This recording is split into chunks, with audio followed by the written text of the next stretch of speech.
The news কাউন্টার.এ আপনাদের আরও একবার স্বাগত।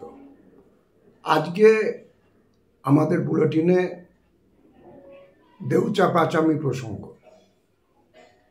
দেউচা পাচামির উপরে একটি গণকনভেনশন সোমবার ৩ তারিখে অনুষ্ঠিত হয়েছে, অর্থাৎ গতকাল বিভিন্ন ঘটনা শহরের বুকে ঘটেছে। আপনারা জানেন, যাদবপুর বিশ্ববিদ্যালয়ের ছাত্রছাত্রীদের ডাকে গণমিছিল ছিল, ছাত্র ধর্মঘট ছিল, সেখানেও ক্যাম্পাসে ছাত্র যুব যারা তারা অনেকেই আটকে ছিলেন। তারপরে সন্ধ্যের দিকে লেকটাউনে সিপিআইএমের বিক্ষোভ এবং ব্রাত্য বসুর কুশপুতুল পোড়ানোকে কেন্দ্র করে আর এক দফা গণ্ডগোল হয়েছে। তা সত্ত্বেও সোমবার ৩ তারিখের এই ভারত সভা হলে দেউচা পাচামি এবং পরিবেশগত দূষণের বিভিন্ন সমস্যা নিয়ে যে গণকনভেনশন হয়েছে সেটার উপস্থিতি ছিল চোখে পড়বার মতো। গতকালই যদি এই বুলেটিনটায় আমরা অ্যাকোমোডেট করতে পারতাম সেটা ভালো হতো, কিন্তু বিভিন্ন ব্যস্ততার কারণে সেটা সম্ভব হয়নি। আশা করি দর্শকরা বুঝতে পারছেন। আমার প্রথম কথা যেটা বলবার সেটা হচ্ছে, গতকালের কনভেনশনে বক্তারা অনেকেই ছিলেন, বিশিষ্ট ব্যক্তিত্ব, চিকিৎসকরা ছিলেন, বিকাশ ভট্টাচার্যের মতো আইনজীবী ছিলেন, অমল হালদারের মতো কৃষক নেতা ছিলেন। তার থেকেও বড় কথা যে ওইখানে যারা সরেজমিনে খোঁজখবর রাখেন, কাজ করেন, এরকম তরুণ প্রজন্মের ছেলেমেয়েরা বক্তা হিসেবে কনভেনশনে অংশ নিয়েছেন। সেটা একটা আশার কথা।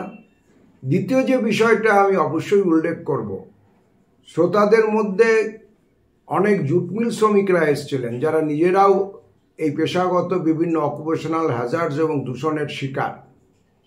আপনারা যারা চটকলের অতটা খোঁজ রাখেন না হয়তো জানবেন না যে এই পাটের ফেঁসো বুকের ফুসফুসে জমে বহু শ্রমিক দুরারোগ্য ব্যাধিতে আক্রান্ত হন। কালকের কনভেনশনে জুট মিলের বহু শ্রমিক এসেছিলেন যারা তাদের নাইট ডিউটি শেষ করে বাড়ি গিয়ে বিশ্রাম না নিয়ে সোজা কলকাতার এই কনভেনশনে উপস্থিত ছিলেন। শ্রোতাদের চরিত্রগত দিক থেকে আমার কাছে এটা খুব আশাব্যঞ্জক লেগেছে এবং তারা কনভেনশনের শেষ পর্যন্ত মন দিয়ে শুনেছেন। এটাও আমার কাছে খুব গুরুত্বপূর্ণ মনে হয়েছে। এবার মূল প্রসঙ্গে আমি আসি। কালকের এই কনভেনশনটাতে যদি না যেতাম তাহলে ব্যক্তিগতভাবে আমি অনেক কিছু মিস করতাম। দেউচা পাচামির সম্পর্কে বলতে গিয়ে অন্যান্য বুলেটিনে আপনাদের আমি বারবার যে কথাটা বলেছি বা বলবার চেষ্টা করেছি সেটা হচ্ছে এই, খোলামুখ কয়লা খনি যখন পৃথিবীতে কার্যত বাতিল প্রযুক্তি বলে গণ্য হচ্ছে মূলত দূষণের কারণে, সেখানে ৩৪০০ একর জমি জুড়ে দেউচা পাচামি, হরিণসিংহা এই এলাকাগুলোতে বীরভূমের এই কয়লা তোলবার চেষ্টা শুরু হয়েছে। অন্তত শুরু হয়েছে বলে সরকারিভাবে ঘোষণা করা হয়েছে। আর সেই বুলেটিন নিয়ে কথা বলতে গিয়ে আমি প্রাসঙ্গিক যে তথ্যটার উপর জোর দিয়েছিলাম, প্রথম কথা যে আদৌ এই কয়লা তোলাটা বাণিজ্যিকভাবে সম্ভব হবে কি না।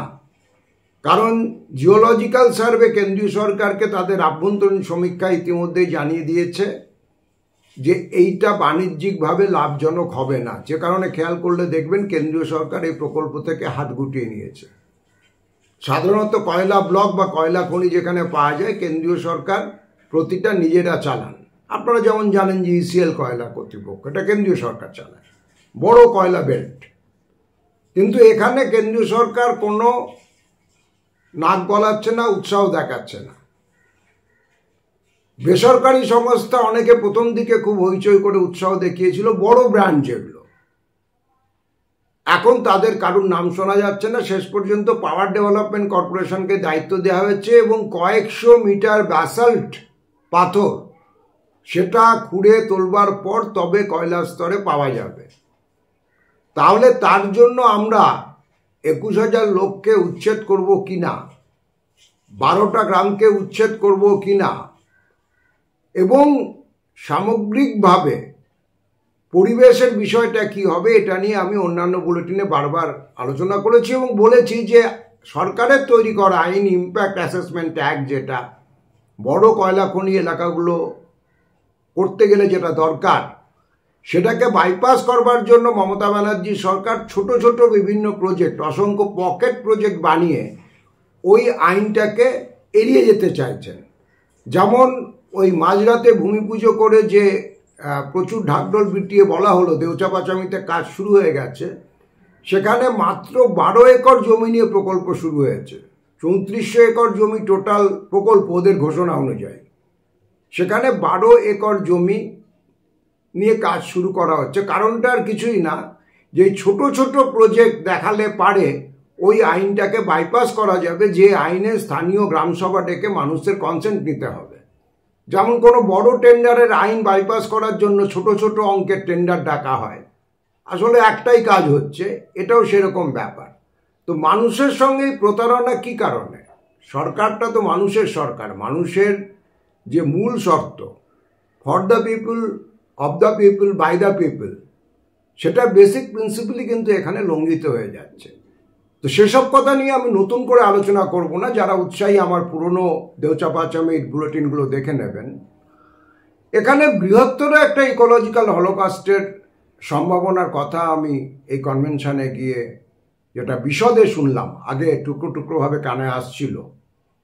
মোহাম্মদবাজার এবং এই দেউচা-পাচামি এই বেলটা জুড়ে এমনিতেই অসংখ্য পাথরের ক্র্যাশার আছে, যেখানে পাথরকুচি বা স্টোন চিপস তৈরি হয়, যেগুলো নির্মাণ সামগ্রী হিসেবে আপনারা চেনেন, কাজে লাগে। সমস্যাটা হচ্ছে এই ক্র্যাশার চালাতে গিয়ে অসংখ্য মানুষ, শ্রমিকরা যারা ওখানে কাজ করেন, ওই এলাকার এবং বাইরের এলাকার আন্তর্রাজ্যে যে পরিযায়ী শ্রমিকরা আছেন, মিনাখা, সন্দেশখালী, এরকম ভীষণ বড় এলাকা জুড়ে আছে, এদের একটা বড় অংশ ফুসফুসের দুরারোগ্য ব্যাধি সিলিকোসিসে আক্রান্ত, এবং এতে কারোর রাতারাতি মৃত্যু হয় না, ফলে হইচইটাও হয় না, কিন্তু ধীরে ধীরে এরা মৃত্যুর দিকে এগিয়ে যান। এবং এই সিলিকোসিস নিয়ে সুপ্রিম কোর্ট পর্যন্ত নাগরিক মঞ্চ বলে একটি সংগঠন মামলা লড়েছিল। সেখানে একটি তথ্যচিত্র জমা পড়েছিল খুব প্রতীকীভাবে, যে তথ্যচিত্রের নাম ছিল ওয়েট আনটিল ডেথ।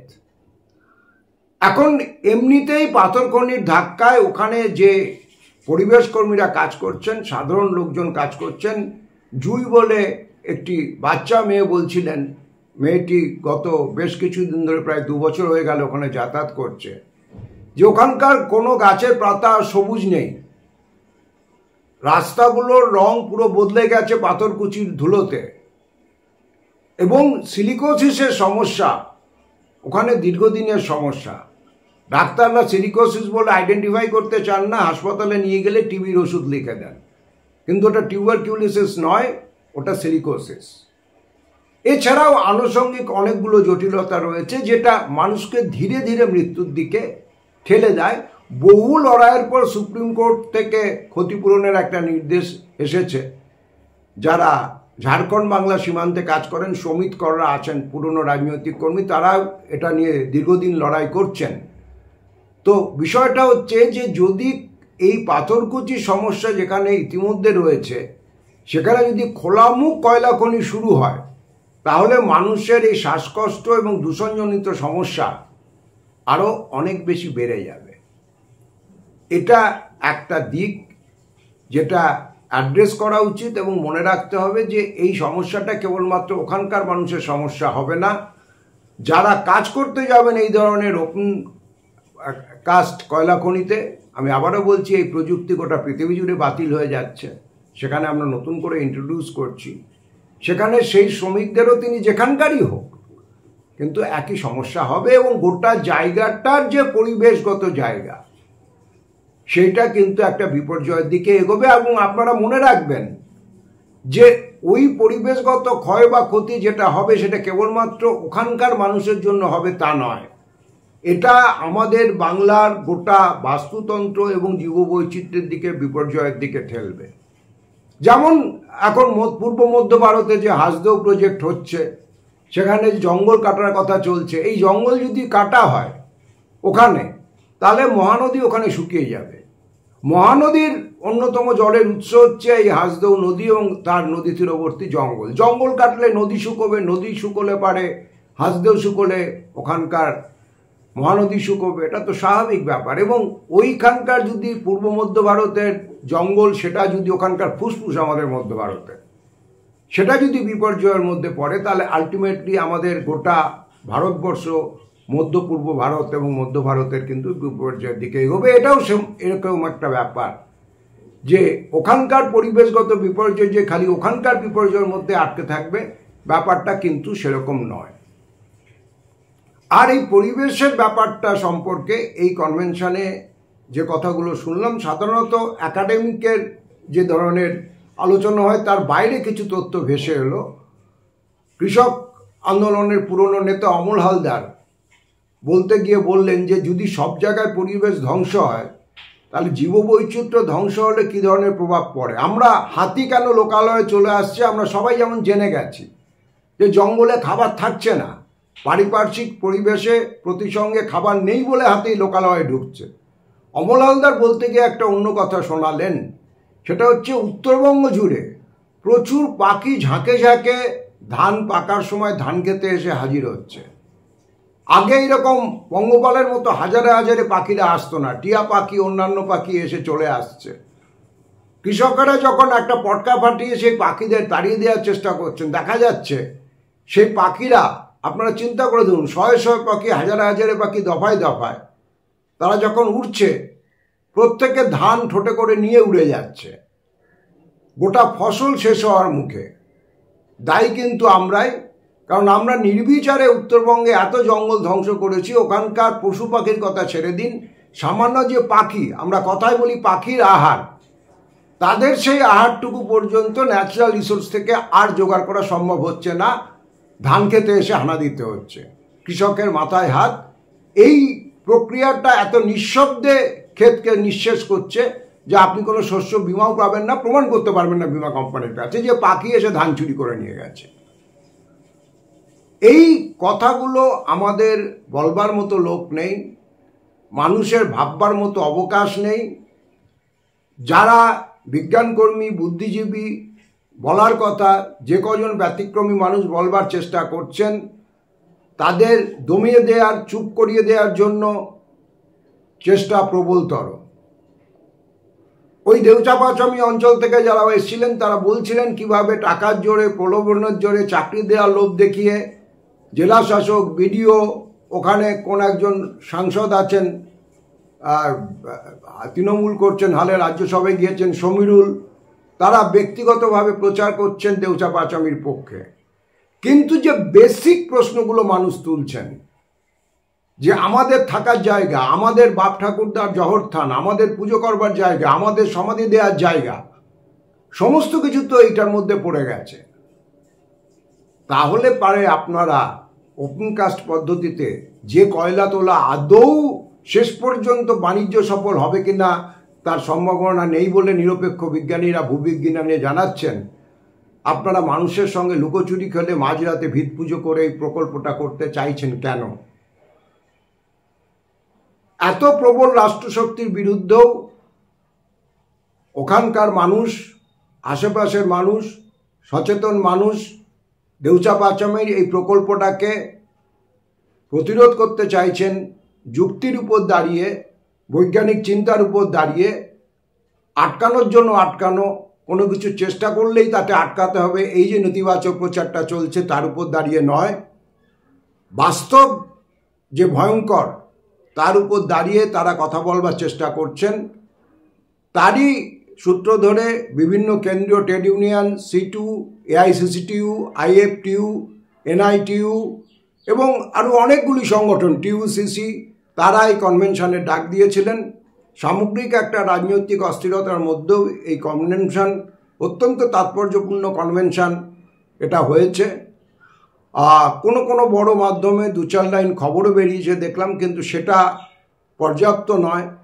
আপনারা যারা এই বিপদটা বুঝতে পারবেন, সহমর্মিতা পোষণ করবেন, তাদের কাছে আমার অ্যাপিল থাকলো যে আপনারা এই লড়াইয়ের বার্তাটা মানুষের কাছে ছড়িয়ে দিন। দ্য নিউজ কাউন্টার .s এখন এই পর্যন্ত। দেখা হবে পরবর্তী এপিসোডে। সকলে ভালো থাকবেন।